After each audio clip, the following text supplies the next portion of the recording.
Live from New Delhi, you're watching DD India Live, India's voice to the world. I'm Siddharth Bharadwaj. Coming up in the next 30 minutes. Prime Minister Narendra Modi interacts with the Women's World Cup winning team at his residence in New Delhi, hails their resilience, asks them to carry forward Fit India message.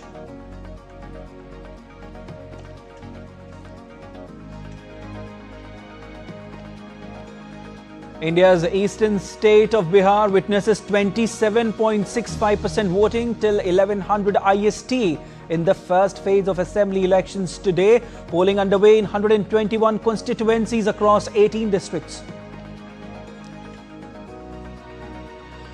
Indian Navy to commission indigenously built INS Ikshak on Thursday at Kochi to boost hydrographic survey capabilities.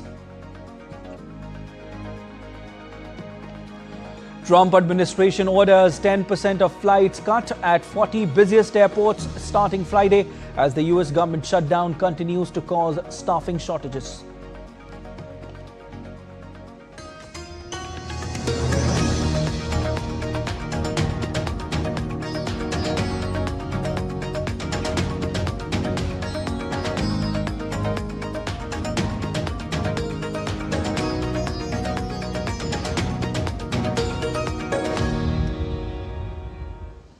Prime Minister Narendra Modi hosted the champions of Women's World Cup at his residence in New Delhi on Wednesday.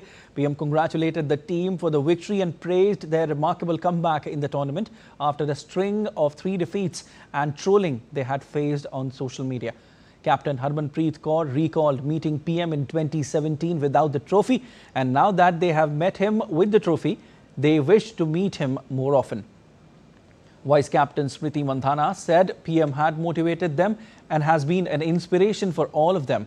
She also spoke about how girls are doing well in all fields. Harmanpreet asked PM how he manages to always remain in the present. PM said being so has been a part of his life and it has become his habit. PM Modi also asked them to take forward the message of Fit India, especially among girls across the country. He discussed the growing problem of obesity and highlighted the importance of being fit. He also asked them to go to their schools and motivate young minds there.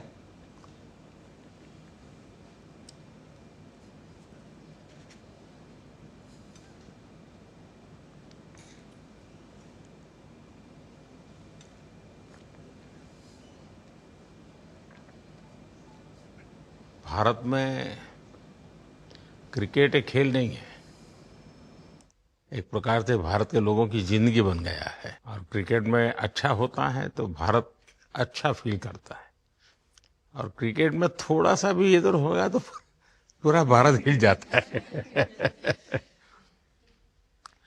आपको भी जब 3 match लगातार हारे तो जो trolling सेना है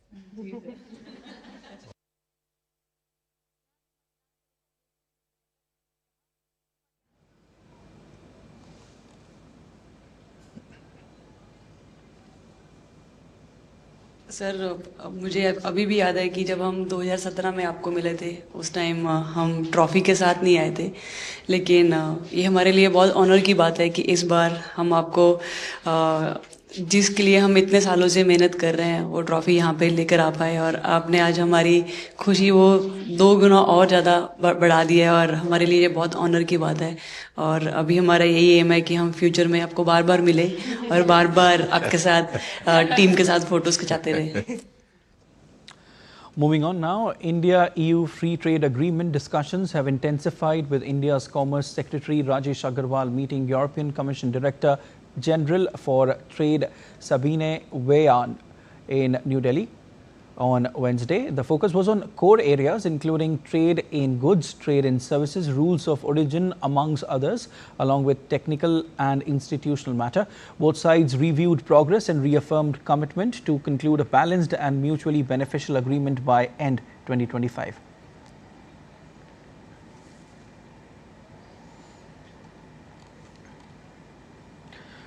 The meeting comes 3 days after Commerce and Industry Minister Piyush Goyal held virtual productive meeting with EU Commissioner for Trade and Economic Security and Commissioner for Agriculture and Food and Minister's October visit to Brussels.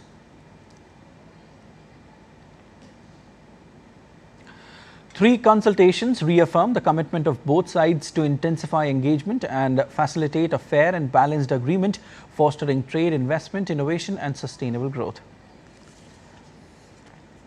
FTA negotiations between India and New Zealand also continue in Auckland, aiming to turn dialogue into tangible trade outcomes. As part of the fourth round of FTA negotiations, Commerce and Industry Minister Piyush Goyal, in fact, led the India-New Zealand Business Roundtable on Wednesday, where he addressed the delegates from both nations alongside the New Zealand Trade Minister and other prominent leaders. He spoke about how a range of issues, including new opportunities in the sectors of finance, banking, hospitality, IT, among others. The Union Minister also enjoyed a day of excitement, culture and Maori connection at Tipuia Thermal Valley in Rotorua. He indulged in a traditional welcome ceremony, songs, chants, poi and haka.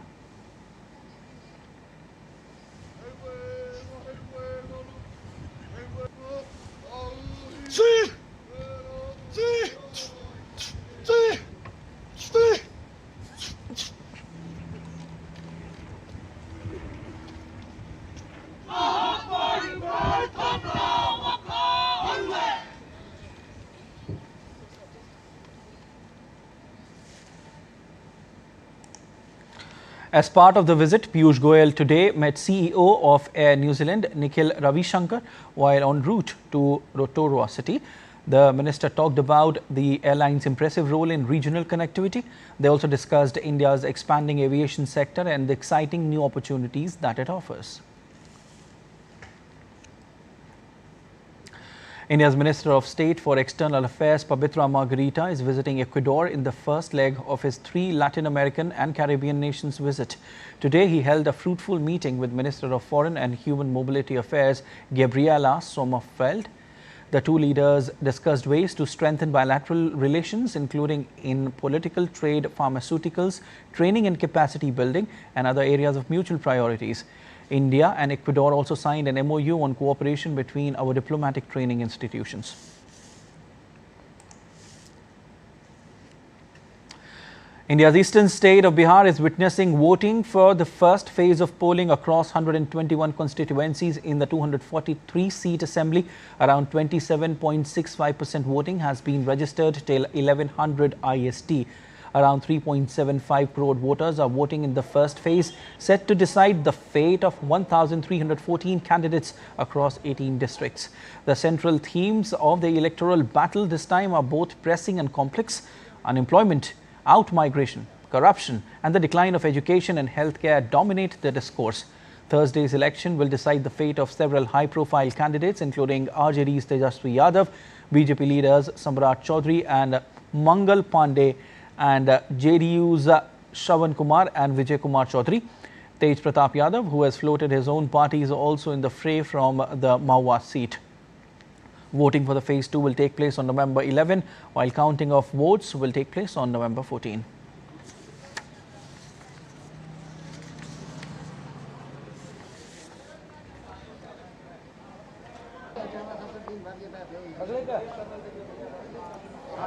Hello.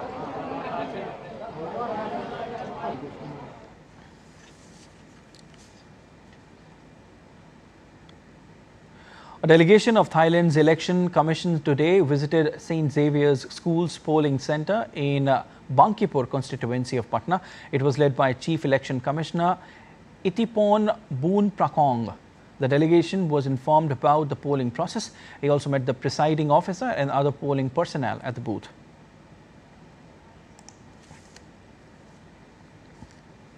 All right, and DD India Salman Heather joins us live from Patna. Hi, Salman. It's a very crucial day for the entire state of Bihar, and you're there in Patna. What are you picking up from ground zero? How excited are people, and what is the atmosphere right now? Yes, Siddharth, people are very much excited about this, as many stalwarts, as you already mentioned. Two deputy chief ministers and health minister and other dignitaries are in the fray in this election. As of now, polling is going on peacefully at some places. However, EVM snag developed, but it was rectified and polling is continued. So up to now, up to this hour, 26 to 32 or 35% at some places polling has occurred, and all the dignitaries, almost all dignitaries have cast their vote in the first hour of the polling. So everything is fine here, and as you already said, Tejasvi Yadav, the PM face of, the CM face of Grand Alliance, is also in the fray, and his elder brother is also Tej Pratap, has formed a different party, a separate party, and is in fray from Mahua seat. The polling is going on peacefully in all the 121 seats of Bihar Assembly. Today, the fate of these stalwarts will be seen in EVMs, and let us see how it is going on. As far as polling percentage is concerned, at the end of the voting, in my opinion, I hope that more than 55% voting will occur, as the polling is very slow here. Yes, Siddharth. Definitely, Salman. It's a very crucial day, like I said, for the entire state of Bihar. And polling is going on peacefully, as per our correspondent in all the constituencies where the polling is taking place. And according to our correspondent, over 55% voting will take place by the end of the day. That remains to be seen. But now, India's maritime capabilities are set to get a powerful upgrade. The Navy is all geared to induct a new state-of-the-art hydrographic survey vessel, one that will strengthen navigational safety and also support missions across our seas. Let's take a look at the arrival of Ikshak, the latest addition to the Navy's survey fleet.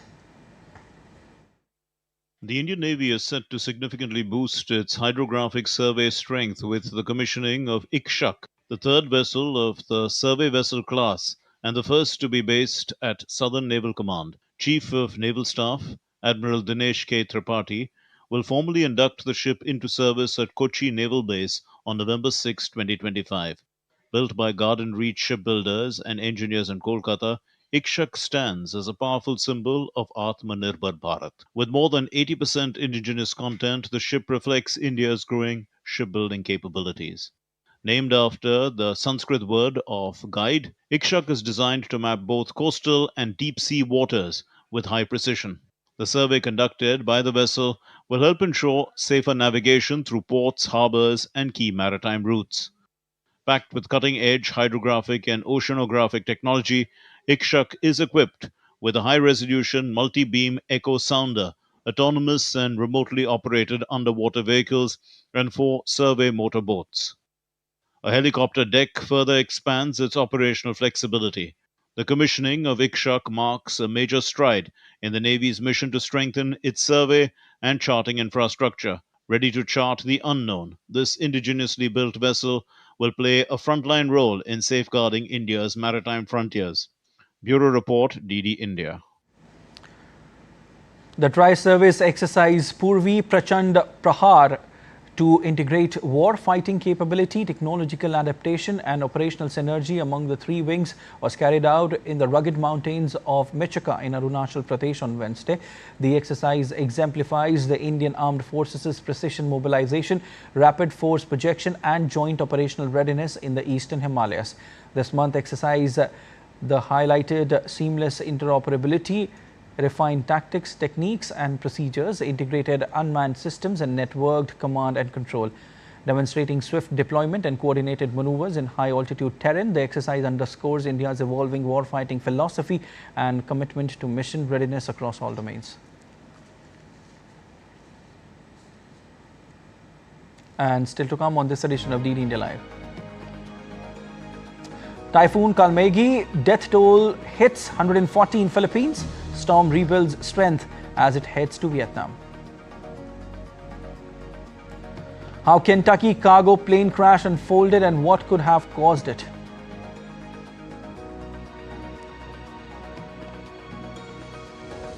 And India will celebrate 150 years of the national song Vande Mataram on 7th of November.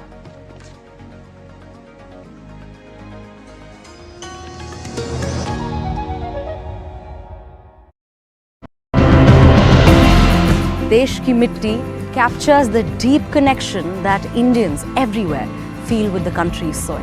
But today, this land and the communities that directly depend on it both face grave threats. We uncover stories of innovation and resilience that are trying to safeguard this soil for the future generations. When we follow what the scientists recommend, we end up spending less. I now use less fertilizers, but I'm getting better yields. These kinds of structures, they actually help keep the water in the landscape, allowing it to sort of seep into the groundwater and contribute to maintaining groundwater level. 99% of the cases that I've seen, cause for urgency is not satisfied. The project is innovative. They're maintaining our beach like a clean city.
You're watching DD India Live. I am Siddharth Bharadwaj. The record-long US government shutdown has hit a new critical point.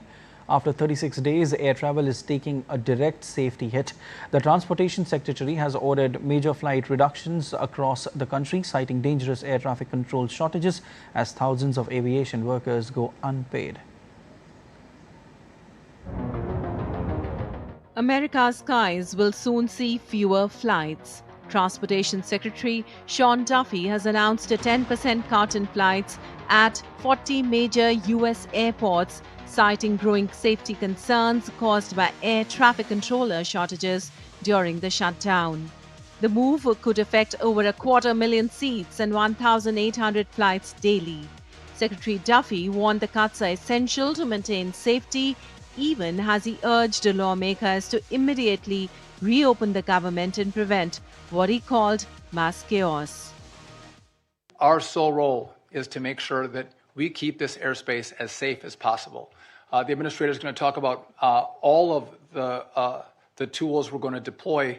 One of them, though, is going to be that there is going to be a 10% reduction in capacity at 40 of our locations. The Federal Aviation Administration says the cuts will start immediately, impacting busy hubs like New York, Chicago, Atlanta, and Los Angeles.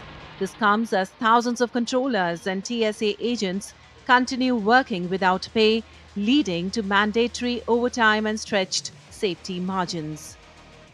But we do recognize that the controllers have been working fastidiously for the last 5 weeks with this huge burden over their head of lack of compensation. And we are starting to see some evidence that that fatigue is building in the system in ways that we feel we need to work towards relieving some of that pressure. Airlines say millions of travelers have already been affected by delays since the shutdown began. Industry groups are scrambling as bookings start to slide, warning that the risks and travel disruption could rapidly deepen if Washington fails to break the deadlock. The FAA says the flight cuts could be reserved once the government reopens. But until that happens, travelers are being told to brace for turbulence on the ground and in the air. Bureau Report, DD India. US President Donald Trump and Republicans have been trying to intensify pressure on Democrats by increasing the pain felt by average Americans from the government shutdown. Let's move forward. I'd like to move forward. I'd like to get it going, but it's really up to them. And we're here. If they say yes, it's done. Because we have already, we have voted just about unanimously, almost unanimously, to move forward. We're ready to do it. US President Trump's global tariffs appear to be on shaky ground after Supreme Court justices on Wednesday casted doubt on legality of President Trump's global tariffs under emergency law. Conservative and liberal justices alike sharply questioned the lawyer representing Trump's administration about Trump's use of emergency powers to impose tariffs on imports from nearly every US trading partner. In a hearing lasting more than 2.5 hours, several conservative justices questioned whether the International Emergency Economic Powers Act that Trump invoked confers the authority to impose tariffs.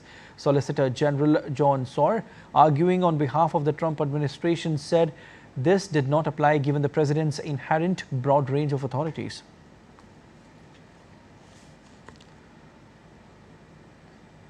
Meanwhile, responding to the Supreme Court hearing on tariffs, US President Trump said it would be devastating if they lost the case.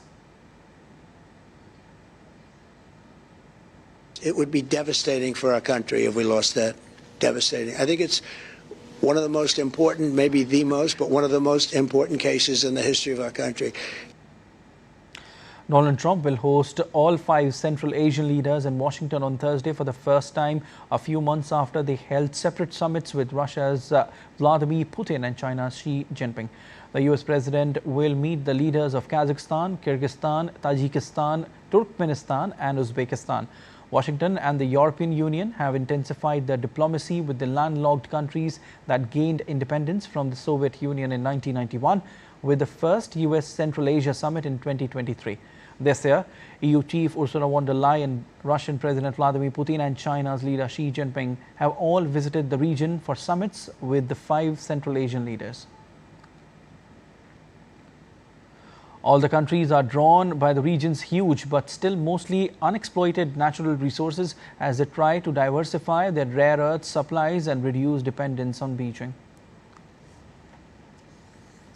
COP30 host Brazil has laid out a plan to scale climate finance to $1.3 trillion a year. The near 100-page document, dubbed to a Baku to Belém roadmap, follows months of talks with stakeholders since the close of last year's event in Azerbaijan. Providing more finance is central to maintaining trust in multilateral climate efforts as emissions continue to rise, leaving some of the poorest countries at more risk of extreme weather events. Yet the push to rein in emissions took a fresh knock overnight as the EU agreed a final deal to cut emissions by 90% by 2040. The United States Federal Aviation Safety investigators have located black box recorders from the wreckage of a UPS cargo plane that crashed at Louisville, Kentucky, killing at least 12 people. National Transportation Safety Board confirmed a large plume of fire erupted around the plane's left wing and that one of its 3 engines detached from that wing. He said the flight data recorder and cockpit voice recorder appeared to be intact when located. He added, so far, there was no evidence of a link between accident and the government shutdown. Kentucky Governor Andy Beshear, Louisville Mayor Craig Greenberg, and U.S. Representative Morgan McGarvey surveyed the crash site of the deadly UPS plane crash in Louisville, Kentucky on Wednesday.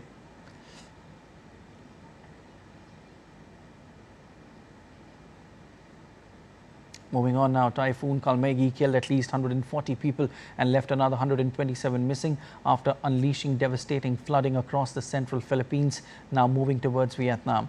Floodwaters described as unprecedented rushed through Cebu province's towns and cities this week, sweeping away cars, riverside shanties and even massive shipping containers. In Liloan, where 35 bodies have been recovered from flooded areas, cars still piled atop each other by floodwaters and roofs torn off buildings as residents attempted to dig out of the mud. The national death tally included 6 crew members of a military helicopter that crashed while on a typhoon relief mission.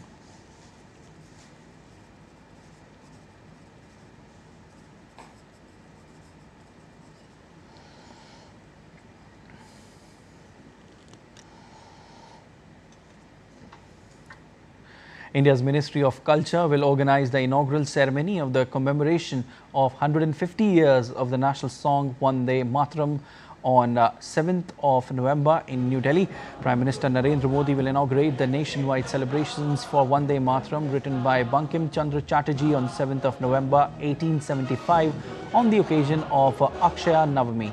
The event will kick off a year-long celebration from 7th of November 2025 to 7th of November 2026, sanctioned by a Union Cabinet, the National Implementation Committee. The celebrations will begin with a mass singing, in fact, of the full version of Vande Mataram on 7th of November, held simultaneously across the country in public places, offices, schools and institutions involving citizens from all walks of life.